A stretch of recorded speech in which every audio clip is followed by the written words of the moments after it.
हाँ, हेलो नमस्कार। मैं आनंद आचार्य। आज इस वीडियो को मैं तैयार किया हूँ खास करके 66 बीपीएससी परीक्षा को लेकर के। परीक्षा की वैकेंसी आ चुकी है। कई लोग विषय को चयन करने में कन्फ्यूजन रख रहे हैं। उन्हीं लोगों ने कई लोगों ने पूछा कि आखिरकार भूगोल विषय रखें तो क्यों रखें और ना रखें तो क्यों रखें। खैर चलिए, कुछ छात्र तो अपने हैं, कुछ छात्र बाहर के हैं। तो मेरी एक कोशिश है कि इस वीडियो के माध्यम से कई महत्वपूर्ण तर्क और तथ्य मैं आपके सामने रखूं, जिससे कि आप अनुमान लगा सकते हैं कि आखिरकार विषय रखना है तो क्यों रखना है। तो देखिए, हम इस वीडियो के माध्यम से 3 महत्वपूर्ण आधारों की चर्चा करेंगे, जिसमें सबसे पहला आधार जो होगा सब्जेक्ट की उपलब्धता, कि अगर किसी भी विषय को अगर लिया जाए तो उसके पीछे कारण क्या है। कोई भी विषय हो, भूगोल हो या कोई भी, उसके पीछे कारण क्या है। दूसरा है भूगोल विषय की उपयोगिता, और तीसरा पहलू जो है भूगोल का पाठ्यक्रम। ये 3 सेक्शन को लेकर के मैं इस वीडियो में स्पष्ट करना चाहूँगा। तो सबसे पहले रखा जाए खास करके किसी भी विषय का चयन का आधार क्या है। तो देखिए, किसी भी विषय का चयन का आधार बेसिकली 5 है। 5 क्या है? तो सबसे पहले देखा जाता है वह विषय कितना स्कोरिंग है, यानी पॉइंट नंबर 1 स्कोरिंग है। दूसरा है उसका क्या स्टडी मटेरियल उपलब्ध है या नहीं, लैंग्वेज हिंदी में या अंग्रेजी में। तीसरा महत्वपूर्ण चीज़ है क्या इससे संबंधित संस्थान या टीचर उपलब्ध हैं या नहीं। 3। चौथा, आपका क्या उसमें इंटरेस्ट है या नहीं। और 5वां जो सेक्शन आता है, क्या बैकग्राउंड है या नहीं। ये 5। तो इन 5 को हम मोटे तौर पर 4 भागों में ही हम लोग देख सकते हैं, लेकिन एक एक करके बिंदुवार इसको समझाने का प्रयास करेंगे। सबसे पहला पॉइंट जो है कि मटेरियल की उपलब्धता। बीपीएससी सिलेबस को भी देखें, यूपीएससी सिलेबस को देखें तो मटेरियल ये काफ़ी उपलब्ध है, हिंदी में भी अंग्रेजी में भी।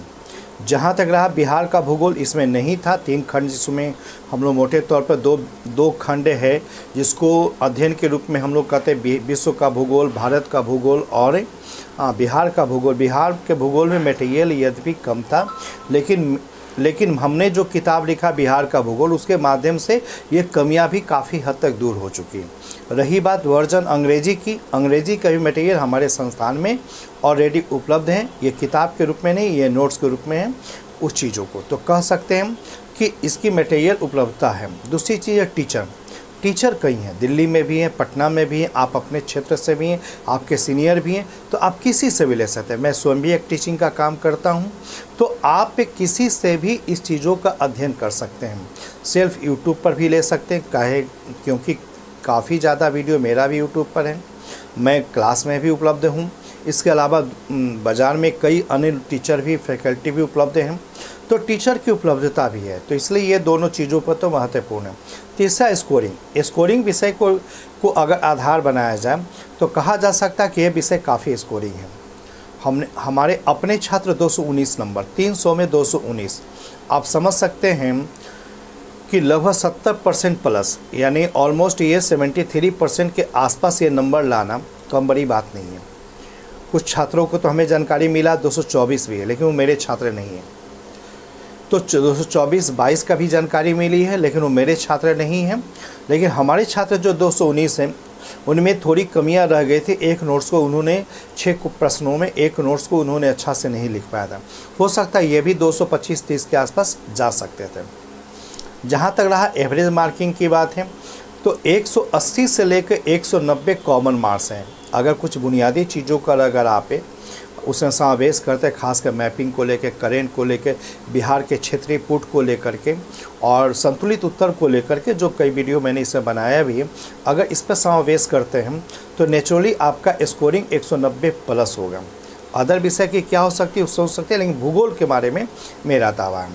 लगातार विगत कुछ वर्षों से भी देखा जाए, रिजल्ट में कभी ज़्यादा ये टाइफून सब्जेक्ट के रूप में नहीं आया, लेकिन अगर एवरेज स्तर पर देखा जाए तो टॉप 3 में यह सब्जेक्ट हमेशा रहा। क्यों रहा, इसके आगे भी कारण हम लोग चर्चा करेंगे। तो खैर चलिए, स्कोरिंग के विषय में भी काफ़ी हायर स्कोरर सब्जेक्ट के रूप में यह है। इसके अलावा इसके निश्चिंतता भी है कि ऐसा नहीं कि एक साल सब्जेक्ट बूम किया, अगला साल सब्जेक्ट नहीं। ये सब्जेक्ट अगर आप 53-55 से लेकर अब तक अगर आप देखेंगे तो लगेगा कि कंटिन्यू ये सब्जेक्ट एक अच्छी छवि रखता है। बहुत सारे छात्र इससे फाइनली सक्सेस हुए भी। चौथा महत्वपूर्ण चीज़ है इंटरेस्ट। ये व्यक्तिगत रुचि आपके साथ, इंटरेस्ट को लेकर के ही मैंने इस वीडियो को तैयार किया है कि आप इसमें इंटरेस्ट कितना रखते हैं, तो ये व्यक्तिगत मुद्दा है। और पांचवा जो है बैकग्राउंड। कई लोग कहते हैं कि हम अदर सब्जेक्ट से बैकग्राउंड से हैं, हम इस विषय को कैसे लें। देखिए हमारी शिक्षा प्रणाली इस प्रकार है कि कमीशन चाहे यूपीएससी हो या बीपीएससी हो, उसे मांगा तो जाता है कि ग्रेजुएशन है, ग्रेजुएशन का पाठ्यक्रम भी होता है, लेकिन उसकी शैली, उसमें उसके जो कंपोनेंट्स, उसमें जो मटेरियल जो रहता है वो जो ग्रेजुएशन से काफ़ी हद तक अलग होता है। तो एक तरह से कहने का तात्पर्य यह है कि इस विषय को जब आप लेते हैं तो नेचुरली आपको कुछ नया करना ही होता है।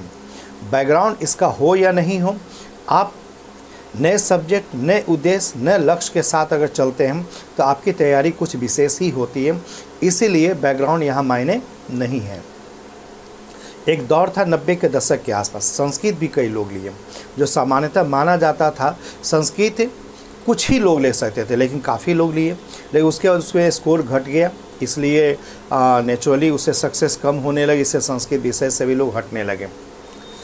चलिए ये 5 चीज़ें हैं। अब हम आते हैं सब्जेक्ट को लेकर के। जहाँ तक रही सब्जेक्ट की बात है, देखिए भूगोल के बारे में कहा था। भूगोल क्या, अगर इसके सिलेबस को अगर आप देखते हैं तो मोटे तौर पर 2 भाग है, एक विश्व का भूगोल है, दूसरा भारत का भूगोल है। भारत के भूगोल के अंतर्गत ही आपे बिहार का भूगोल है। तो विश्व का भूगोल और भारत का भूगोल और बिहार के भूगोल का जो आप पाठ्यक्रमों को, सिलेबस को देखेंगे, जो खंडों को देखेंगे, तो आपको स्पष्ट होगा कि भूगोल क्या है। यह एक विषय है, यह एक विषय है, यह एक अध्ययन है।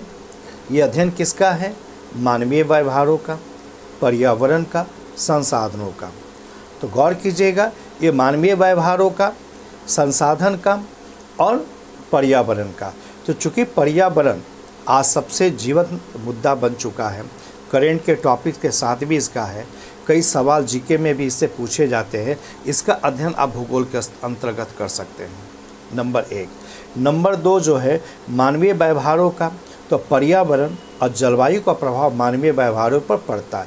इसका सबसे जीता जाता उदाहरण देख सकते हैं, गर्मी के दिनों में स्कूल की छुट्टी, जाड़े के दिनों में 10 बजे से ऑफिस, गर्मी के दिनों में 7 बजे से ऑफिस। तो ये कहीं ना कहीं ये पर्यावरण का जो प्रभाव मानवीय व्यवहारों पर पड़ता है, हमारे ड्रेसिंग पर, हमारी सोच, हमारी क्रियाकलाप, दिन रात छोटा होना, ये सब पड़ता है। तो व्यवहार पर भी ये कहीं ना कहीं इसका प्रभाव दिखता है। तो नंबर 2 हो गया। नंबर 3 संसाधनों का। आज जितनी भी विकास की रणनीति चल रही है ये संसाधनों का ही है। और अब भूगोल स्पष्ट रूप से कहता है, भूगोल स्पष्ट रूप से कहता है कि संसाधन होते नहीं बल्कि बनाए जाते हैं। तो आज केंद्र सरकार की बातें हो, राज्य सरकार की बातें हो, जो विकास के लिए रणनीति तैयार होते वो संसाधनों के आधार पर ही होते हैं। और संसाधन नेचुरली क्रिएट होते हैं। प्रकृति में जितना भी चीज़ें हैं सारे चीज़ संसाधन हैं। हम लोग उस रणनीति को, उस नीति को बनाते हैं कि उस संसाधनों का दोहन किस रूप में किया जाए, ताकि ज़्यादा से ज़्यादा हम उसके हितों को यानी लाभ को प्राप्त कर सकें। तो ये चीज़ों को हम दूसरे तरीके से देख सकते हैं भूगोल विषय में। इसके अलावा हम लोग कहते हैं कि भूगोल विषय ही क्यों लिया जाए। तीसरे एंगल पर अगर हम लोग आते हैं तो इसके अंतर्गत भी मोटे तौर पर 5 लॉजिक इसमें दिए जाते हैं। सबसे पहला है कि ये यूपीएससी में भी है और बीपीएससी में भी। अगर ऐसे छात्र जो फर्स्ट टाइम दे रहे हैं, जिनका भविष्य यूपीएससी हो, तो वो अगर इस विषय को तैयार कर लेते हैं तो मोटे तौर पर 20 से 25% ही ऐसे होंगे जिसको आपको नए सिलेबस के साथ देना पड़ेगा। यूपीएससी सिलेबस से कहीं नया नहीं, 20% मैक्सिमम मैंने कहा। उसमें मुश्किल से 10 से 12% ही एक्स्ट्रा होता है। अगर उसकी तैयारी कर लेंगे तो आप यूपीएससी विषय को लिख सकते हैं। नंबर 1। नंबर 2 सबसे ज़्यादा स्कोरिंग वाला विषय है, और स्कोरिंग है, रीजन है। मैंने पिछले बातों में भी मैंने इस बात को तर्क दिया था कि अगर आप मैपिंग के साथ, करेंट के साथ, क्षेत्रीय पुट, ग्राफ के साथ अगर आप देते हैं तो नेचुरली मार्किंग काफ़ी ज़्यादा होगा। तीसरा एंगल जो देखेंगे जीएस पेपर में, जीएस पेपर में आप देखें भूगोल रखें या ना रखें, इंडियन ज्योग्राफी तो आपको पूरा पढ़ना ही पड़ेगा। सेकंड पेपर में देखेंगे Indian geography and economy section है, तो आप इंडियन ज्योग्राफी जो पढ़ना उसे कई बिहार के भी सब आ जाते हैं, तो एक खंड तो आपको पढ़ना ही पढ़ना है। रही बात विश्व का भूगोल की बात है, विश्व का भूगोल में भी आप देखेंगे कई ऐसी घटनाएं, खासकर प्राकृतिक आपदा और पर्यावरण से जुड़ा हुआ, वो घटना भी आप साइंस टेक में या करेंट टॉपिक के साथ आप पढ़ते हैं, जिसमें चक्रवात आ गया, मानसून है, भूकंप है, ज्वालामुखी है, ये सारी चीज़ें भी आप जीएस के सेक्शन में पढ़ना ही पड़ता है। तो ले दे करके अगर सब्जेक्ट के स्तर पर देखा जाए तो केवल मॉडल जो व्यक्तियों ने दिया मॉडल, उसी मॉडल के आधार पर ही आपको स्पेशल तैयार करना पड़ता है, और वही मॉडल को जो खास करके जैसे नगरों का आंतरिक संरचना, विटलीसी का विचार, बेवर का विचार, नोटेस्टीन का विचार, जिसमें थॉर्नवेट, कोपेन की जलवायु वर्गीकरण योजना, तो ये जो मॉडल जो है मोटे तौर पर मॉडल 12 मॉडल को अगर आप चिन्हित करेंगे, अगर आप विगत 10 वर्षों का प्रश्न को देखिए, यूपीएससी और बीपीएससी दोनों का मेरा चैलेंज है, अगर देखेंगे तो लगभग 12 मॉडल ऐसा है जिसमें कि आपको लगेगा कि ये मॉडल उसको पढ़ लिया जाए तो नेचुरली हो जाए। 12 मॉडल में 2-3 मॉडल पिछले बार आ चुका है, तो छांटेंगे तो 9 से 10 मॉडल ही आपको नए तरीके से पढ़ना पड़ता है। तो इसलिए जीएस के स्तर पर भी इसको पढ़ना काफ़ी ज़्यादा ज़रूरी है। मैंने अपनी जो पुस्तक तैयार की है 20 मॉडल्स इन ज्योग्राफी, तो 20 मॉडल्स को मैंने तैयार किया, जिसमें कई मॉडल के अलावा कई ऐसे प्रश्न जो भूगोल के विद्यार्थियों को काफ़ी परेशान करता है, जैसे बीए का भी था, पीजी के लिए था, हमने एक कलेक्शन किया था। तो पहले तो हस्तलिखित नोट्स को मैंने प्रोवाइड किया, अब उसकी कंपोजिंग मैंने करा रखी है, जिसमें अंग्रेजी में भी उपलब्ध है और हिंदी में भी उपलब्ध है। तो खैर चले जीएस का स्तर पर भी। इसके बाद हम लोग देखते हैं प्रशासनिक कार्यों के आधार पर भी आप देखेंगे, तो जैसा कि हम लोग देखें कि हमारे मानवीय व्यवहारों पर, चाहे आप अधिकारी हों या सामान्य व्यक्ति हों, मौसम का, जलवायु का, घटनाक्रमों का प्रभाव निश्चित तौर पर होता है। तो भूगोल की अगर जानकारी है तो आपका अनुमान लगाना काफ़ी ज़्यादा है, और एक अधिकारी से अपेक्षा की जाती है कि उसकी बौद्धिक क्षमता सामान्य जनता की तुलना में करीब 2 से 2.5 गुना ज़्यादा डेवलप होना चाहिए, तभी आप प्रशासनिक कार्यों को चलाने में बेहतर हो सकते हैं, तब आपको प्रशंसा मिल सकती है, राज्य स्तर पर आप अपने आप को नाम कमा सकते हैं। तो इसीलिए भूगोल का बैकग्राउंड होना काफ़ी ज़रूरी है। कहीं ट्रेनिंग के दौरान भी देखने को मिला कि जिनका भूगोल बैकग्राउंड है वो लोग काफ़ी ज़्यादा बेहतर तरीके से काम करने में दक्षता उन्होंने दिखाया। तो ये चीज़ें जो हैं प्रशासनिक कार्यों के आधार पर भी हम इसको देख सकते हैं। इसके अलावा देख सकते हैं जो 5वां सेक्शन है करेंट टॉपिक में भी, तो आप देखेंगे भारत का भूगोल हो या आप पर्यावरण है या आपदा प्रबंधन है, तो ये सारे जो चीज़ें हैं कहीं ना कहीं करेंट के साथ सवाल आते हैं। करेंट के न्यूज़ को भी पढ़ना पड़ता है, पीटी में भी आपको देखना, मेंस में भी देखना पड़ता है। तो इन चीज़ों को आप लोग इस वक्त देखेंगे तो लगेगा कि करेंट टॉपिक, जैसे आप देखें पिछले बार चक्रवात को लेकर सवाल था, चक्रवात को लेकर चर्चा भी थी, जलवायु परिवर्तन को लेकर चर्चा थी, द्विवार्षिक रिपोर्ट जो भारतीय वन विभाग जो जारी करता द्विवार्षिक रिपोर्ट भी है, इस चीज़ों को भी हम आपको देखना पड़ता है। तो करेंट के टॉपिक के साथ भी इसे जुड़ना होता है। तो एक तरह से कह सकते हैं कि भूगोल की उपयोगिता कितनी ज़्यादा। अब रहा एक सेक्शन सामान्य अध्ययन में पीटी और मेन में देखेंगे। बीपीएससी के पीटी में दूसरा महत्वपूर्ण सेक्शन होता है, इतिहास से सबसे सवाल रहता है, भूगोल का स्थान दूसरा है। लेकिन मेरा अपना मानना है कि भूगोल विषय भले ही 10 से 15 या 18 क्वेश्चन जाते हैं, लेकिन अगर इसके बैकग्राउंड अगर इसका अध्ययन करते तो इतिहास के पहलुओं को समझना, करेंट के पहलुओं को समझना, रीजनल पहलुओं को समझना काफ़ी आसान हो जाता है। और अगर अदर स्टेट में जाते हैं तो हिस्ट्री के पैनल में आपका ज्योग्राफी सब्जेक्ट से सवाल पीटी में पूछे जाते हैं। तो इस प्रकार से हम लोग देख सकते हैं कि भूगोल की उपयोगिता कितना महत्वपूर्ण है और इस विषय को रखना कितना ज़रूरी है। तो चलिए आज इस वीडियो को हम यहीं विराम देना चाहेंगे, और हम चाहेंगे कि आप कोई सवाल अगर आपके मन में है तो हमारे आप फ़ोन नंबर पर, हमारे व्हाट्सएप पर कुछ सवाल आप इससे हमसे पूछ सकते हैं। आज के लिए इतना ही, धन्यवाद।